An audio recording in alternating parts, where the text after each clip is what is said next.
Alex, elle me quitte car j'ai regardé du porno. Je sais, messieurs, à quel point c'est déstabilisant parce que très souvent, c'est même pas une addiction au porno, c'était juste une observation. Vous avez cliqué au mauvais endroit et vous vous dites, Alex, elle a vu que j'avais regardé du porno. Elle n'accepte surtout pas cela. Elle a perdu confiance en moi. C'est malheureusement une situation que je vais voir au quotidien avec mes coachés. C'est malheureusement une situation qui est déjà arrivée justement. Et je sais à quel point c'est déroutant parce que vous l'aimez. Le porno, c'était pas quelque chose d'essentiel dans votre quotidien. C'est pas quelque chose, pas considéré comme une tromperie de votre côté. Mais pour elle, ça l'est.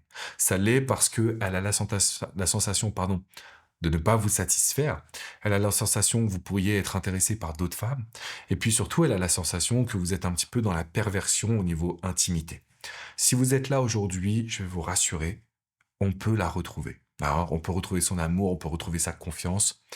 Le point central, en fait, c'est de ne pas revenir sur le moment. C'est-à-dire, si on revient sur oui, j'ai regardé du porno, oui, tu as découvert dans mon historique du porno, oui, j'ai cliqué par inadvertance sur une pub, mais je me suis jamais inscrit, je consomme pas du porno régulièrement, je ne suis pas addict, je ne suis pas dans une recherche à m'intéresser à d'autres femmes. On est en train de se concentrer sur partie visible de l'iceberg, les conséquences. Moi, ce que je vous invite à, c'est bien intégrer la psychologie féminine. Comme je vous le disais, quand une femme va voir qu'un homme regarde du porno, et si vous êtes là, mesdames, à regarder cette vidéo, je vous invite à laisser un commentaire pour transmettre aussi votre vision. Mais en gros, généralement, c'est parce que elle s'est sentie en compétition avec d'autres femmes. C'est comme si vous étiez intéressé par d'autres femmes. Il va trouver d'autres femmes plus belles, il va trouver d'autres femmes plus intéressantes sexuellement. Il va trouver son plaisir avec d'autres personnes qu'avec moi.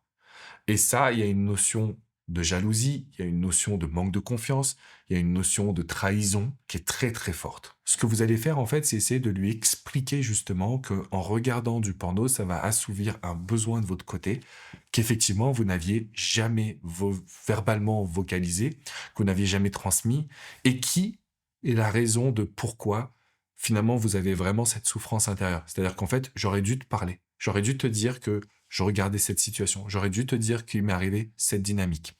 Ce que je veux dire par là, c'est que la majorité des hommes que j'ai coachés qui regardent du porno, c'est parce qu'ils ne s'autorisent pas une communication 100% ouverte avec leur femme.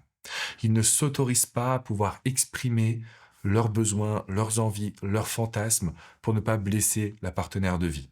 Et je pense que vous vous rendez compte à quel point c'est dommage parce que justement, c'est comme ça qu'on la blesse encore plus. Mais moi, mon objectif, c'est pas de revenir sur l'événement, c'est de revenir sur je veux une communication 100% honnête avec toi.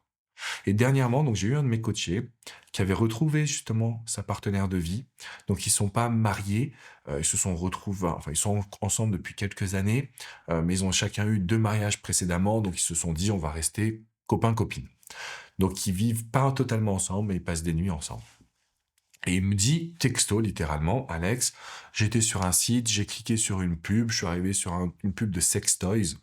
Et de cette pub de sextoy, bah, je suis tombé sur une autre pub un peu plus sur l'intimité, donc du porno. Il me dit, bah en fait, quand je faisais une recherche sur mon téléphone, on regardait le prochain hôtel où on voulait aller ensemble. J'ai cliqué sur historique et c'est ressorti justement les pages que j'avais observées. J'ai eu beau lui expliquer justement que c'était une erreur, que en réalité j'avais cliqué au mauvais endroit, et pourtant en fait, bah, elle a été dans une très grande colère parce qu'elle s'est sentie tout simplement trahie et que par le passé, bah, un de ses ex-maris avait été infidèle dans le libertinage sans qu'il lui en parle. Donc, effectivement, ça a ravivé des blessures du passé. Ce que je lui ai dit, en fait, à ce moment-là, c'est que quand on a regardé du porno par inadvertance ou qu'on a cliqué comme ça et puis qu'on n'était pas totalement addict au porno, qu'on n'est pas dans une recherche active, ce qui est important à ce moment-là, c'est de lui dire qu'on comprend ses émotions, qu'on comprend l'ancrage que ça crée, qu'on comprend la colère, qu'on comprend la tristesse et surtout qu'on comprend la déception. C'est le mot que je lui ai transmis. Quand on montre à une femme qu'on comprend ce qu'elle ressent, déjà la tension, elle va s'évacuer un petit peu. Ensuite, c'est d'exprimer dans son cas à lui qu'il n'a jamais regardé du porno. Jamais il avait regardé du porno, c'était pas du tout dans sa nature, dans sa personnalité. Simplement, en fait, c'est de cliquer de pub en pub sur le téléphone, il s'est aperçu qu'il arrivait dans des sites qui étaient non sécurisés, qui étaient complètement débiles, et il lui a fait une capture d'écran de son historique pour montrer le temps qu'il avait passé sur chaque page. Et effectivement, c'était un temps qui était très famélique puisqu'on peut voir sur la durée de, voilà, combien de temps on arrive à rester sur une page, grosso modo. Bref, tout ça pour dire que ce qui est important dans ce cas-là, si c'est pas une activité que vous faites de manière régulière, c'est d'expliquer que ça n'a pas été un choix et qu'au contraire, c'est en fonction de certains clics que vous êtes arrivé sur des pages sans vraiment votre consentement. Mais l'objectif, c'est pas de dire qu'il s'est rien passé. C'est ça, en fait, le message que je veux vous transmettre dans cette vidéo, c'est qu'il faut pas dire qu'il s'est rien passé parce que c'est pas le cas à ses yeux, à elle. Quand vous allez montrer que vous comprenez la déception, qu'aujourd'hui vous apportez la preuve que ce qui s'est passé, ça a duré quelques secondes, voire quelques minutes, et que c'était pas du tout quelque chose d'important à vos yeux, mais que vous comprenez ses émotions, avec le temps, il va y avoir une notion de confiance qui va se réinstaller, donc la reconquête. Par contre, si vous êtes plus dans l'activité du porno, c'est-à-dire que vous regardez du porno, vous regardez des films érotiques, vous regardez, je sais pas moi, des comptes Instagram de femmes qui sont dénudées, le point central qu'il va falloir transmettre, c'est qu'est-ce que vous alliez rechercher que vous n'avez pas osé lui dire. On ne peut pas se défiler, messieurs.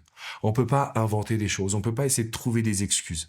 Dites les choses clairement et vous lui dites, je l'ai jamais dit, j'ai jamais osé, c'était ma pire erreur. Maintenant, je vais te le dire. Pourquoi? Parce que quand une femme, elle comprend, ça ne veut pas dire qu'elle accepte, ça ne veut pas dire que vous êtes pardonné, mais ça veut dire que là, on peut partir sur une nouvelle base. On peut poser de nouvelles recherches, on peut poser de nouvelles intentions. Elle peut vous dire très exactement, bah moi, je serais très ouverte à pratiquer telle chose avec toi. Bah en fait, moi, je comprends ce que tu vas rechercher, mais du coup, je peux te l'apporter différemment. Ou inversement, je suis pas d'accord, c'est pas du tout ce que je veux, et il va falloir que tu me prouves que tu es capable d'en sortir. Et donc, par exemple, c'est d'aller voir un psychologue qui va être spécialisé dans les addictions. Donc, ce que moi, je peux faire en tant que coach, c'est vous accompagner à mettre en place une stratégie de reconnexion, une stratégie de communication efficace. C'est là où j'ai mon expertise d'intelligence émotionnelle, de communication non violente. Pour le coup, je vous invite vraiment à prendre un appel avec ma Success Manager. C'est dans la description qui est juste en dessous. C'est un appel dans lequel vous allez pouvoir parler de votre situation. On va étudier est-ce qu'on est capable de vous accompagner et quelle est la meilleure formule d'accompagnement qui va être sur mesure pour vous. Donc je sais que c'est très déroutant, je sais qu'il y a beaucoup de peur. Quand il y a eu justement des regards de porno, c'est la trahison très forte pour une femme, mais on va être capable de recréer le lien de confiance ensemble. Donc je vous invite à bien vous positionner sur ce que je viens de vous transmettre. Regardez dans la description pour avoir cet appel avec ma Success Manager. Et je vais vous aider à recréer ce lien de confiance, à recréer cette communication et à faire en sorte que justement cette situation soit un lointain souvenir.